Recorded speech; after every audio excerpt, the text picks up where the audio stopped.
Hotel. We're hoping that you sign the men in your life on this one. And we're hoping that men would also sign themselves on this one to celebrate, to relax, to network, to meet other men.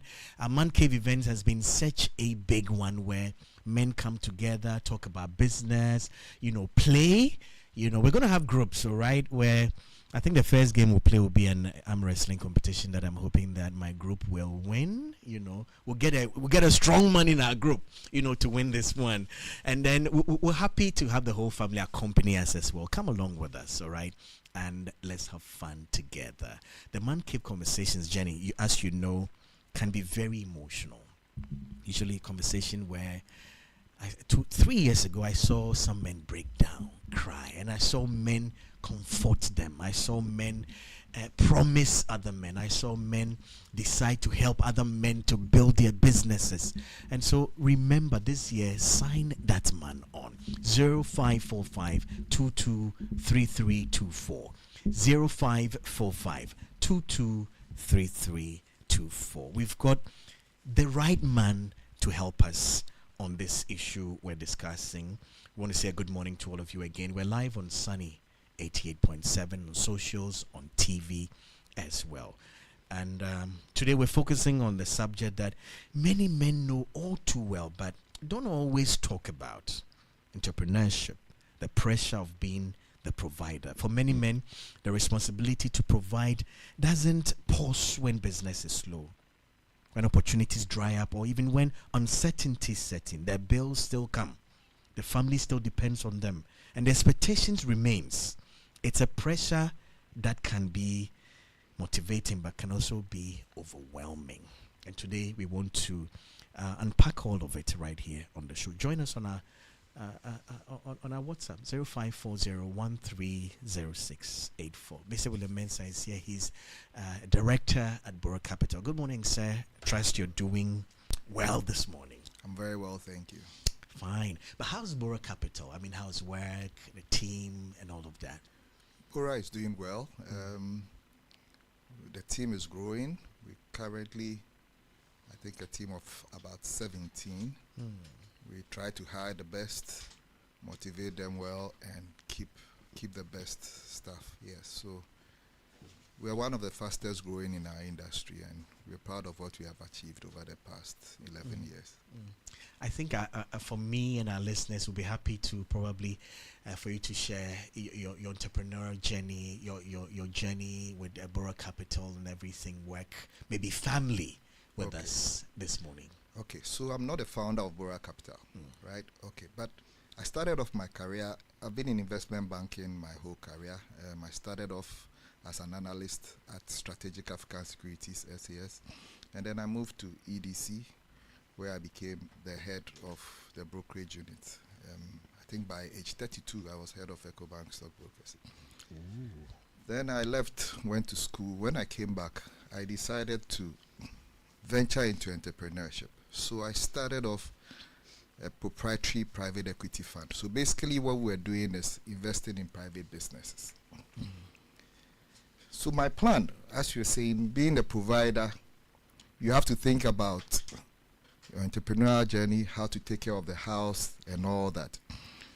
So I remember my father-in-law was a bit apprehensive. He knew I was doing well in my career. Why do you want to leave and venture into something? He couldn't directly confront it, but he was indirectly saying, "Oh, William, you're doing very well. Why don't you go back?" Yes, Anyway, so in my head, I thought I'd figured everything out. So I had my short-term plan, which is to say, okay, this one would provide regular cash flow to take care of the house, because the way entrepreneurship is, you cannot always be sure that you would have what you need for. So I had a short-term plan so that I can focus on the long-term, building the business. My short-term plan failed spectacularly. Yes.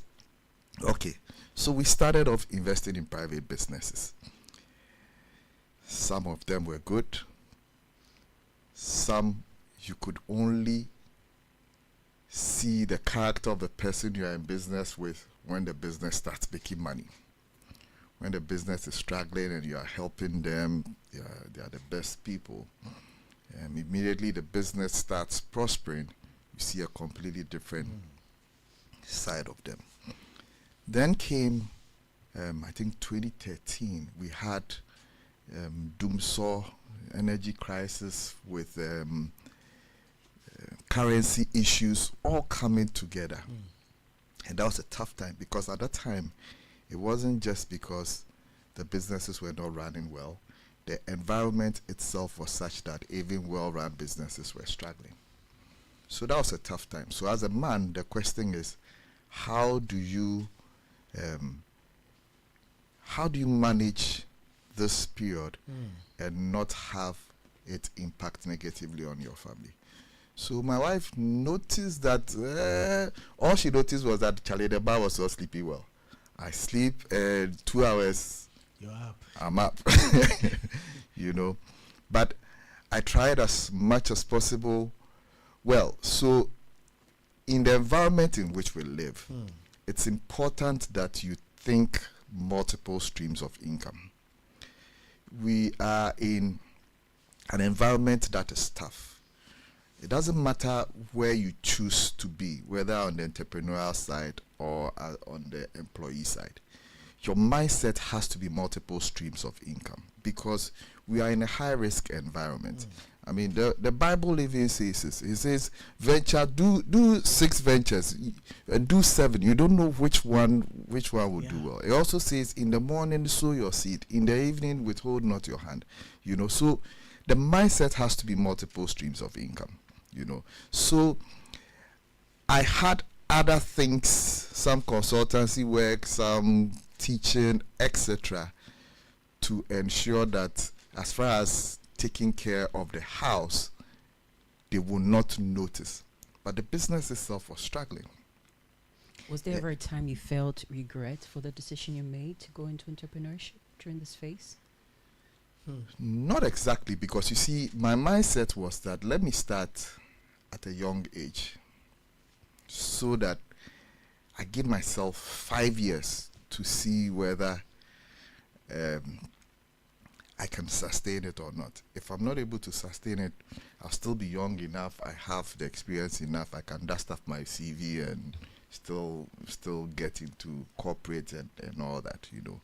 But I think the key thing was that I had multiple things going on at the same time. So there was never a time where the family had to take the pain. Oh, never a time? No, that the family had to take a pain. But the biggest pain is that, so you are investing in businesses. There are people who have trusted you to co-invest with you, come along with you, and they are only doing it because they have a certain trust in you. Yeah. And the business is struggling. And not only are you losing money, the people who have entrusted you with money are also losing money. That is the most difficult part. That was the most difficult part for me.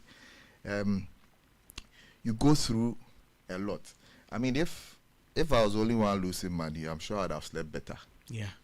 Than the fact that people who have entrusted you with money were also losing money because of the decisions that you were taking on their behalf. So that was quite a difficult period. Jenny, I would want us to look at something. Do you think that society fully understands the pressure that men goes through when it comes to provision? Is it something that is, understated? Is it something that is underestimated? Do we appreciate men enough for in the area of provision? No, I think society has no clue. because I mean, it's all that the man goes through in his head. Unfortunately for us men, we don't share. It would have been better if we were sharing. I mean, I didn't share the pain that the business was going through with my wife. If I had shared, I don't know. I don't know whether it's our training or it's the mindset of a man. You know, when a woman is talking to a man about things that she's going through, she wants a listening ear. She wants someone to empathize with.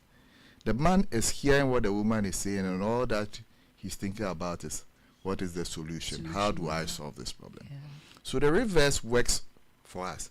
When we have a problem, we don't want to share just to offload the burden. Yeah.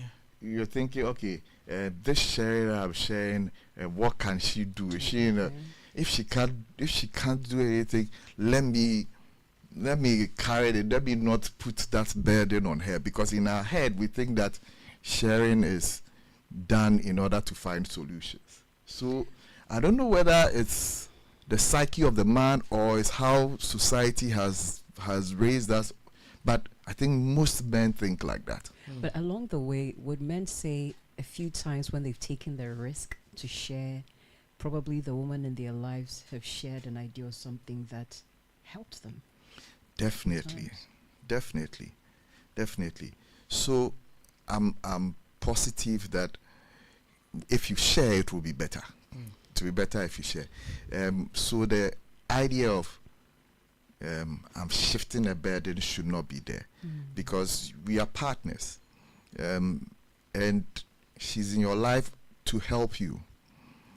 If she cannot even provide any direct solution to the problem, the fact that she knows that this is what you're going through, her contribution might be, okay, what do I do domestically to lessen the burden on him so that he can focus on. So sharing would always be positive. So it's something that as men we have to, I don't know how we're going to do it, but we have to get out of it.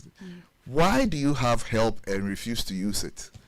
It doesn't make too much sense. And that's why I'm asking, is it a cultural thing or is it in our nature? But it's not helpful. Johnny, I think this brings back the whole man cave concept, where for our Father's Day we decide not to just go and celebrate fathers, but then we actually engage in very intimate conversations from provision even to health, where I think most men are dropping and dying sometimes because they've carried something for far too long. Maybe lost some money in the course of business, maybe lost some, to the extent of even losing their dignity. And we try not to let anybody know. Because, as you said, it looks like culturally, the man is supposed to be strong. Yeah. The man is not supposed to cry. Bemansu. And so, even our children, we bring them up in a way where, hey, why are you crying? That is when your boy, something happens and he's about to cry. I mean, what should men do? Personally, how do you cope when there's pressure in the area of provision, in the area of business? How do you cope? How can we advise men listening? And the women who are listening with their men, how do we cope? Okay. Now, so even if you have to look for help, let me give you an example. So there was one of my mates, I got a call from a schoolmate of mine and said he's asking another mate of ours to come and see me because the guy was in financial stress. So he came. I don't think I had a conversation with him since we left high school. So he came, we sat in the office, and I listened to his story. He's been in the entrepreneurship. He only worked in corporate for I think 5 years, and he moved into entrepreneurship. And he was having a challenging time. He had taken some decisions that had not worked too well, and natural things had gone against him, etc. So he was in debt. So the first thing I asked him, I said, let's take an inventory of everyone you owe and how much you owe. So he would tell me something and then I'll write it down. He tell me another, I write it down. He tell me, I'll write it down. So we were about 4. And I said, is that all? The guy starts crying. He starts crying. And he says to me, William, the only way I have survived was to pretend as if this problem does not exist. And he said he was under so much stress that it was even affecting the relationship with his wife in terms of bedroom activity. He could not even perform, you know. So we went through that painful of exercise of he listing everyone that he was indebted to. At a point in time, he broke down completely because a very good friend of his had taken money from his company, a loan in his name, to help him out. And he said, yeah, it hurt him that he was putting that guy in that position, you know. And he said the only way he had survived was to pretend as if this thing did not exist. So we listed everyone that he was indebted to, and then we grouped it. Those that were commercial loans and those that were not commercial. And I said to him, there was one guy that the money the guy gave him was in dollars. And as the CD depreciates, like there was no way he was going to pay him. He was going to be able to pay him back. So I said, you never run away from your debt. So I gave him an assignment. Go to all the people you owe and go and show them what your current financial position is. Oh. Exactly. Because what is the alternative? Look, the man that he was exposed to in dollars, that he feared the man. He said the guy had a reputation of being very ruthless. Right now, as we speak, the guy is a very good friend of his because he went to him and said, "This is my situation." So being accountable. Yes, there is no way I'll be able to live according to the terms that I agreed with you. This is my situation. He said the guy, first of all, converted his obligation from dollar to CD, capped it. He said all the accrued interest, we're cutting it, etc., and gave him a schedule to pay. And he lived according to the schedule, and now because of that, the man is a very good friend of his. Jenny, This is incredible. Jenny, what I'm picking This is here, I think incredible. men and as a man, we sort of fail to be accountable. I mean, when it matters, Yeah. you know. And I think yesterday, Reverend Alan Okoming Mensah shared this point that to him, being a man means first take responsibility. Take responsibility. Yeah. But how about this to our spouses? How about this back home, Jenny, where your expectations are expected of you, and you can't meet it, you're unable to meet it, but still you're trying. To business, you're saying go and be accountable. Yes. Back to our spouses, what do we do? Yeah. Look, there'll be a period where you have to call a family meeting and say, this is the current situation in the house. Where can we cut? Because you have to get out of. We said there's a saying. It said when you find yourself in a hole, the first thing that you have to do is to stop digging. Okay, you don't dig yourself out of a hole. You only get into it deeper and deeper and deeper. So let's say there's a problem at home. Financially, things are not going well. Do you pretend everything is okay and leave your children in the school that you can't afford school fees for? Live the life that you can't afford. If you have to call a family meeting, call a family meeting. Well, that's if the children are old enough. It's not good to put stress on young children, right? Yes. Now, you would have to get them to understand. We have to change schools. You have to. A friend of mine, he was going through his stresses at work, DDEP time. He said his son called him into a meeting. He didn't call his son into a meeting. His son called him into a meeting and he says, "Daddy, we want you alive. Oh.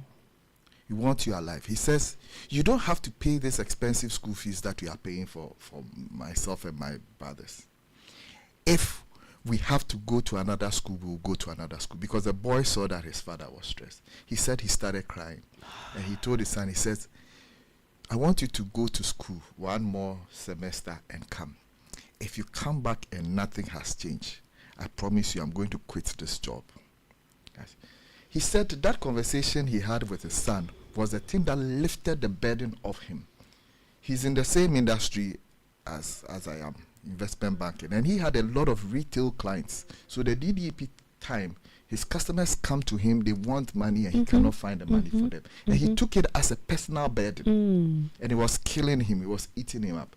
He said after the conversation with his son, he realized that what I'm doing makes no sense. It is not my fault that the business is in the situation that it's in. So what he decided to do was to make himself available when customers come. That was it. So he was always in the office. When customers come and they are angry, he will bring them into his office. He's the MD of the place, and said to them, this is the situation that we are facing. The decisions that we took were not wrong decisions. We are in this situation not because we took bad financial decisions. Because everybody knows that if you want to be safe, you buy government bonds. And it's government bonds that have become the problem. So he explained the thing to customer. And then the burden lifted. So he didn't quit the job, but he got uplifted from all the stresses that he was going to, and he was able to thrive even in the difficult situation. Jenny, on our WhatsApp here, message says, men, please feel free to speak up. Help is available. When we see you, we see your sacrifice, your thoughtfulness, your labor. May your work never become a toil. We love you. From one of our listeners, a woman sharing this with men. Jenny, and I feel back in the house, I mean, when it comes, especially with the subject we're on provision, men tend to think that carrying it alone is what makes us a man. Yeah. And so I still can't forget the story about the friend. I mean, the senior high school friend who came to him, because I'm sure now when you see him, who's compared to the person who walked into your office, the man is so he has a third son. So eventually I told my wife all that is going on, and I said, listen, we have to get the wife to come in, because the thing was dire. So at a point in time, I thought one of the things he would have to do would be to, where he lives, he had extra land that I said he probably will have to sell part of the land and use it, and so I realized the wife will have to come in. So I told my wife, we have to bring the wife in, but we'll talk to them as a couple. So the wife came in. The wife had no clue how bad the situation was. Eventually they didn't have to sell the house. They were able to overcome and everything, So the wife came in, very supportive wife. The wife got to know the severity of the problem. They worked together. So after that, they had a third son, and he said they could only have the third son because of our interventions, Yeah. But everything changed, like completely different person from the person that walked into my office that day. Because sometimes when you are in the problem, you fail to see other perspectives you could consider. For you're just soaked in it. It takes opening up to another person who can say, have you thought of this? Yeah. Have you seen that? Have you spoken to that person? All of a sudden it's like an eureka moment where you're seeing all the possibilities. But if you don't get help, if you don't speak to someone, it's not going to happen. I'm encouraged. Join us in our conversation this morning. I mean, share your thoughts, share a voice note, share a WhatsApp message, 0540-130684. We're talking about the pressure of being a provider. And Mr. William Mensah is helping us on this one. If you're listening today, I believe as a man, as a woman, as for a woman, it's going to help you to understand the man even better. And for men, this is going to also open up for the next thing I'm going to ask Jenny. How important, Mr. Mensah, is finding sort of, Jenny, I don't know the right word, but men finding the right community It's very to important. be in, because there are men who are literally islands. I mean, they're thinking on their own. They don't have friends, and I'm not talking about drinking buddies or EPO buddies. I'm talking about people you can call when it's finance, people you can call when it's spiritual, people you can really how important is this, even for you? People you No, can reach out it's- to when you're grieving as well. Grieving. Yeah. Jenny. No, it's very important. You know, there's something they call the 1/3 rule, right? They said you must have this mindset. 1/3 of your network has to be people, your contemporaries, your mates, your associates, etc. But 1/3 of your network also have to be people who are ahead of you, spiritually, financially, professionally, etc. People who can help you get to where you want to get to. And then you also have the 1/3 who will be people that you would be bringing along. It's important that we have quality relationships. If my mate that I talked about, if there was no one available for him, Yeah. it would have crushed him because he was in a very bad situation. There are men who have committed suicide. There are men who have become alcoholics, etc., only because they thought the situation in which they are is the worst. Please, people have come out of even far worse situation than you are in. But you have to have the right kind of network, a good quality people that you can talk to for them to help you out. It's important. And so if you don't have it, you have to start building it. You know. There are people who don't want to be told difficult things. But you must have people who can tell you sincere and difficult things. Because eventually, what do you want to achieve? Do you want to be comfortable in your corner whilst you are dying? Or you want to thrive in life? And sometimes medicine is not sweet tasting. So you need people who will be able to tell you things as it is, give you the right steps that you have to take, etc. You know, so that's critical. And so Jenny, again, it comes back to this event that we're having. I think previously our events were more celebratory. We go, we bring in a father figure, we have breakfast, we talk, we exhort ourselves. We're going to do that on Saturday 20th as well. But one of the things is the man cave conversations. And I hope that if you're going through anything at all, or if you think your husband would need something like this, please sign them on. And I think we're doing a good job helping the men who are like, is this going to be good for me? You know, sort of taking time to convince them to be there. Hopefully, we're also going to have men who are going to help us. Jenny, I think I've shared this one before. Last 3 years at Man Cave, there was a man who was going through a difficulty with work. And we're just doing a random conversation, and he brought it up, you know, how it has impacted marriage, how it had impacted his sex life, how it had impacted respect back at home and all of that. After all the advice some men gave, one man decided, listen, I'm going to supply you, you know, this. It is not your line of business, but this is what I have. This is the business I have. I'll give it a small quantity to you for free at the beginning for you to sell. Don't pay now. And then after you pay, I'm going to increase based on how, you know. I really wish we had sort of followed up, Jenny, to see how that went. this meeting had impacted him. But I think when men meet and men share, really, we find solutions. We find solutions. So hopefully, we should find you there. 0545 223324. Send us a message. Give us a call. And let's talk about that. Jenny, I want to find out, as men, are we teaching money management to our children? Are we? Because usually it's like, oh, we're busy doing our thing. Our children should go to school. They should, but I find a lot of us are not actually helping our children. Do you think this is an issue? This is something men should look It's at. critical. You know, you see, men, when we think about provision, sometimes we only think about providing what the children need to eat, to go to school, to study, etc. But when you talk about being a provider, it's very broad. It means that you have to provide the right environment for the child to grow, to become the fullness of what God intended for him to be. Which means that the environment must be such that emotionally he would grow up well. The environment must be such that financially he would grow up. It's holistic. One thing that I challenge my friends about now is that I say, the world out there is tough. Why are we raising soft kids? What are we hoping to achieve?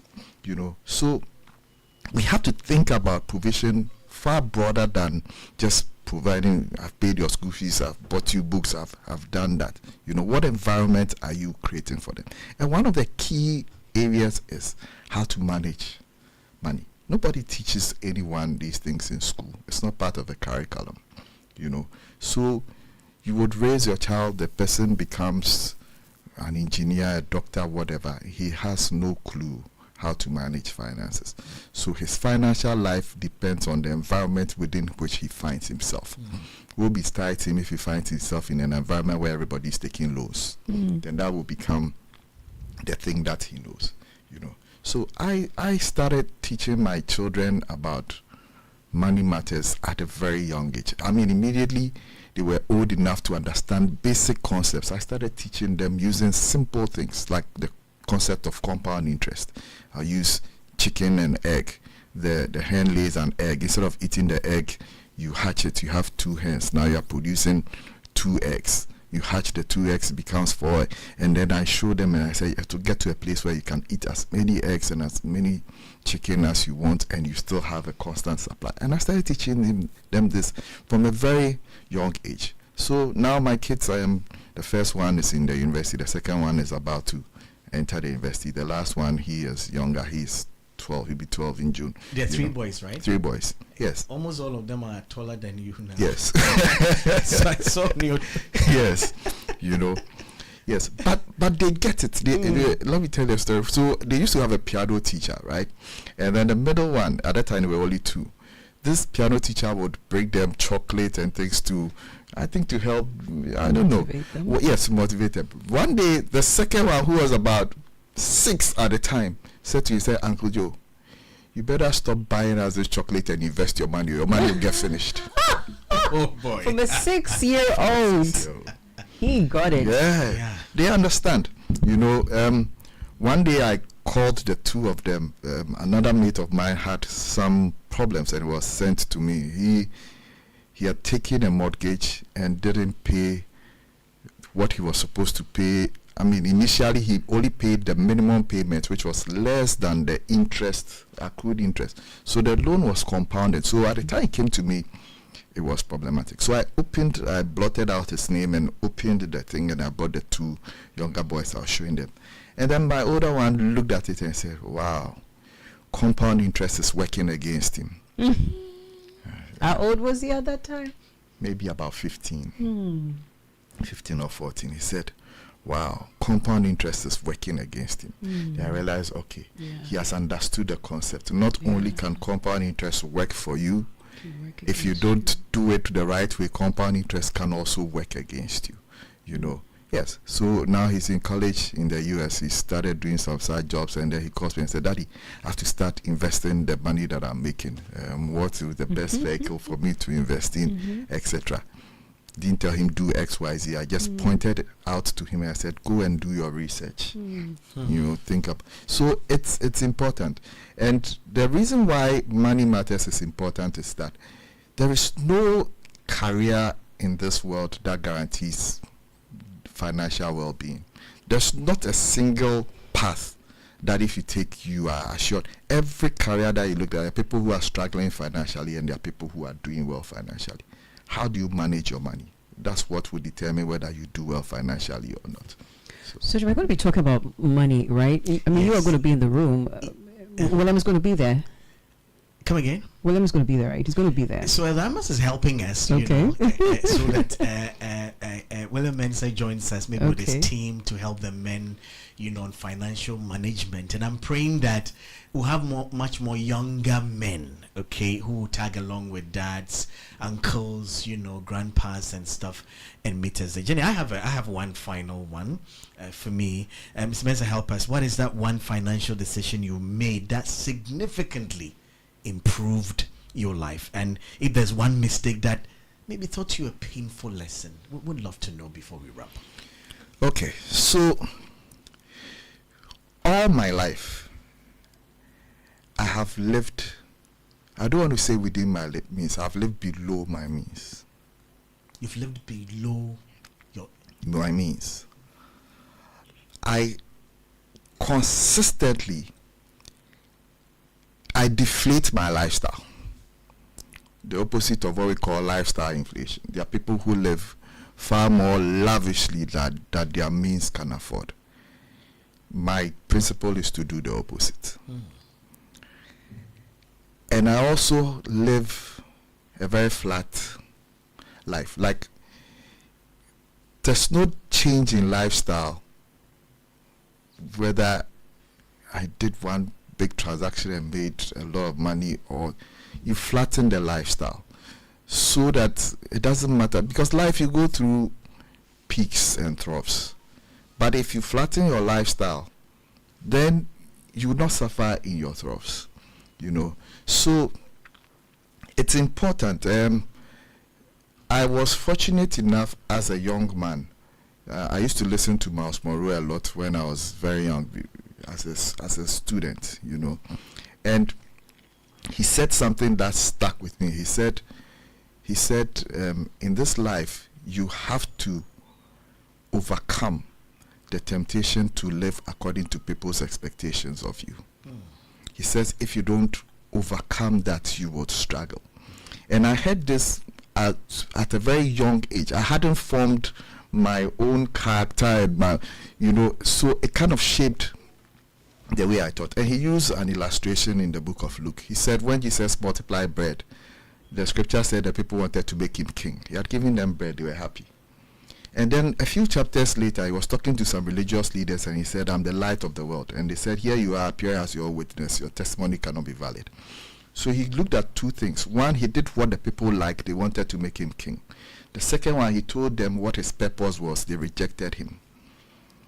If he wanted to be popular, he'd have spent all his life multiplying bread. And would have never lived his purpose, you know. So you have to know what your purpose is and live your purpose. Don't play to the gallery. Don't do what people will give you fans for and think that, I mean, it doesn't matter. At the end of the day, what do you want to achieve in this life? I tell my children, I say, if you want to go to Takrady, the road to Takrady is very bad. But that's the road you have to be on. You cannot be on the road to Ho, and if you ask you, why are you on the road to Ho? He said, oh, that road is smoother. You have to be on that road because that is what will take you to your destination. All the sacrifices that you have to make it. So talking about living below your means, living a flat life. So let's say that you and your family decide that you do maybe 2 vacations a year. You're saying that even if you made a big transaction, let's say $1 million, what you're saying is that you're not going to make it times 2. That is not going to turn to 4 because there's more money. You would still do 2. It won't change anything. I think that's where sometimes some of us more money, let's do more. Take a vacation. Okay. Okay. Some money be as job. Yeah, let's make it. It was 1. Let's make Jenny, it 2. This one says a quick question on behalf of my husband. How can I make my wife and children wealthy?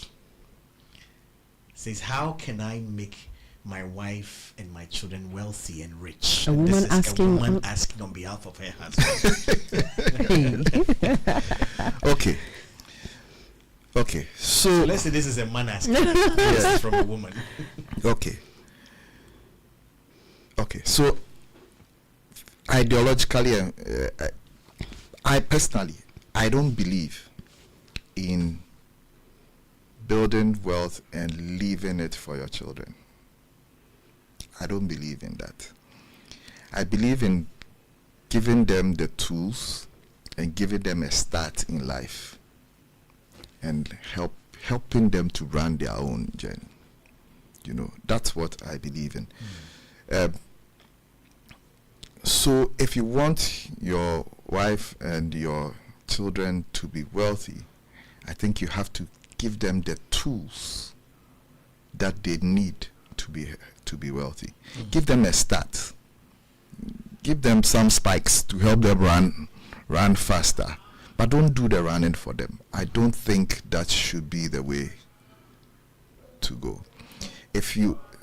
I believe in building generational wealth, but when I think about building generational wealth, I don't think about building generational wealth for my children to inherit. I think about building generational wealth because you want generations that will come after you to be able to have. You don't want anyone associated with you to have a medical problem and not have access to medical care, or not have access to education, etc. So I believe in that, but not what they call trust fund kids, where everything the child needs is taken care of, etc. You are not helping the child. You are not.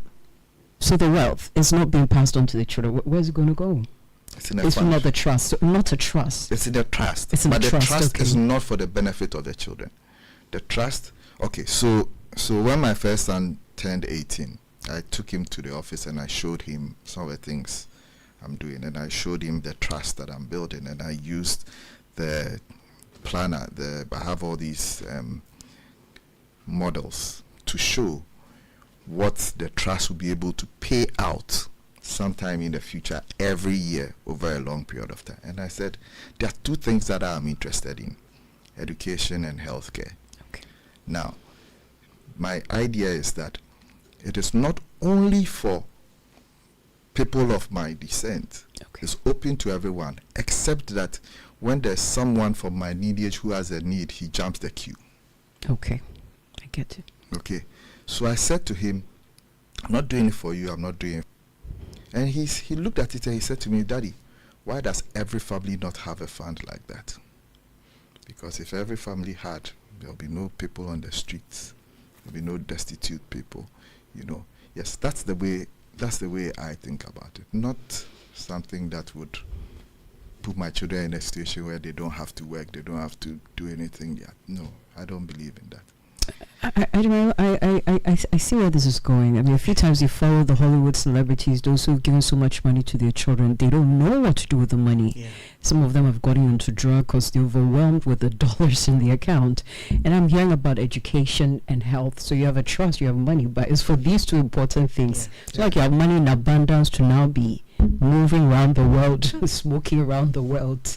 This is a good as one. we're wrapping up, Jenny, Yeah. there's a rich man a family with generational wealth. Mhm. And I met one of them, and he said, well, what my grandfather taught us is that what he is building, what he was building then, was not for our father, it was for us. Mm. And so as soon as he grew up, he was also teaching his children that, listen, whatever I'm building is for your children, and so build yours. That's why I've put you through school. That's why I'm supporting you to start businesses. That's why I'm helping you. But listen, my money is not for It's you. not your money. My money is not your for money. your grandchildren. And, Yeah. and he said, Ajman, this thing has carried on. Yeah. That my children are enjoying things, but then whatever I am doing now, they know it's for their children. I think that is how you build generational wealth. Always looking a generation beyond where you're sitting in right now. And I think we're going to get more of this on the 20th. We'll look at our health. We'll look at our finances 360. And then, of course, we're going to do all the other things that we need to do as men. Eat, have fun, network, and do all of that as well. So we want to see a lot of men jumping in on this. 0545223324. This one says, oh yes, work gives purpose. Thank you all for coming through. I think we would have to wrap up, Jenny, right? Just that after the man cave, we want to see trusts. The wives now we're holding you. We want to see trusts. So thank It's you a good so one. much. It's a good one. I needed Well, to hear this. Yeah. To focus on the third to the fourth Generation. Yeah. And I think Man Cave, what I'm going to be asking Jenny is how to go through that. You definitely have to work above yourself to sort of be comfortable now to think about, Jenny, I think one of the lessons I've learned is to live below my means. That's one of the lessons I've lived to live below my means. That would mean you would have to shut a lot of other things out of your sort of concern to live. So you could buy a chopper, but you won't buy it. Yeah. The last time you were thinking of getting a chopper, if you could. But you You did soft life. Yeah, Thank you so the much. concept of soft life. I told my children, I said, the only way you can have a soft life is to be tough, because life itself will never get soft. Hmm. Yeah. If you're tough, then you overcome. It's been good. Mr. William Mensah joining us this morning. We've looked at entrepreneurship. We've looked at, what it means to be a provider. And it's no mean thing, but I think women, you've also understood, how